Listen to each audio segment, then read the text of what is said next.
Hello, I'm Steve Saul. Welcome to North West Today. The headlines this Monday lunchtime. The Manchester Arena inquiry hears more details about those who died in the attack. Rail franchises are axed as the government offers more help to train firms.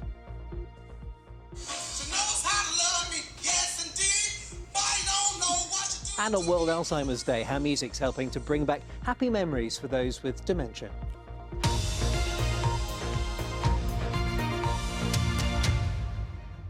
A husband who lost his wife in the Manchester Arena terror attack has paid tribute to the emergency services for their work.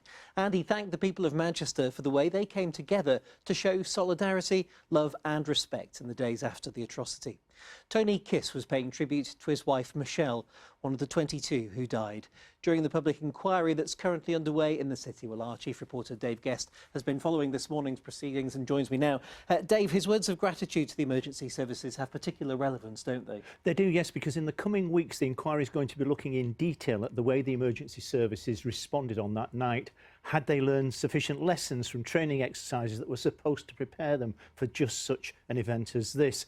And were there things they could have done better? Well, according to Tony Kiss today, they couldn't have done anything better for his wife, Michelle. He praised the professionalism of the emergency services in the way they recovered his wife's body from the carnage of the arena that night.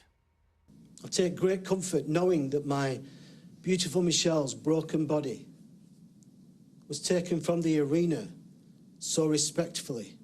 This was a beautiful and important act of love. These moments of love and respect were magnified somehow in the following days by the coming together of the people of Manchester.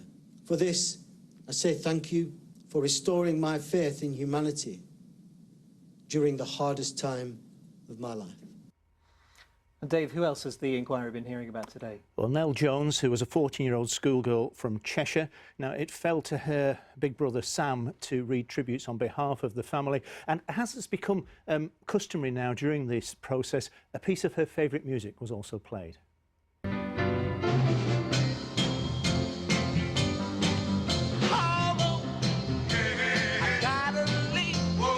She lit up our days with her useful energy and her passion for life.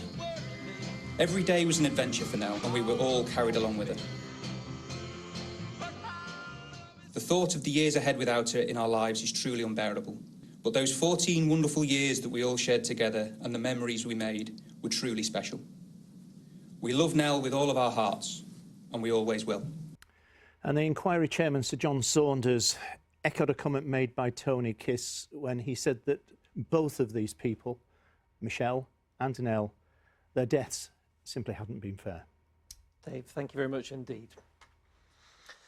New rules to curb the spread of coronavirus come into force in large parts of the northwest from midnight, and those who break them will face fines. It means people living in Merseyside and most of Lancashire will be banned from meeting in those separate households, at home or in private gardens. And pub and restaurants must close at 10 p.m. The new measures won't affect Blackpool. Several police officers in Oldham have tested positive for COVID-19 amid claims that a large group of them played golf together. Greater Manchester Police say a number of officers and some of their close colleagues are now self-isolating. Assistant Chief Constable Nick Bailey says if they did socialise while off duty, it did not breach the coronavirus rules in force at the time. And two men are being questioned on suspicion of causing the death of a 14-year-old girl by dangerous driving in St Helens at the weekend.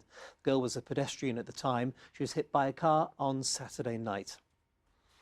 Now, the way that train services are operated in the northwest is set to change.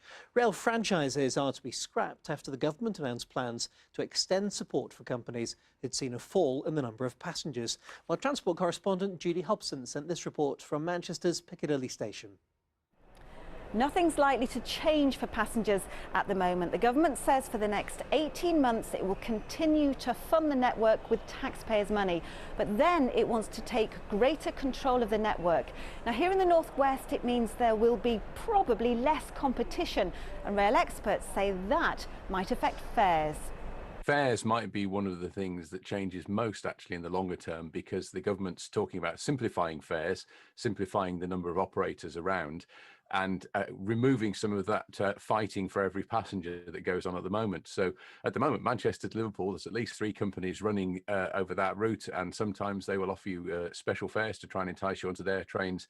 Going forward, there may be no reason to do that kind of competition. So we might find that some of those lowest advanced fares disappear.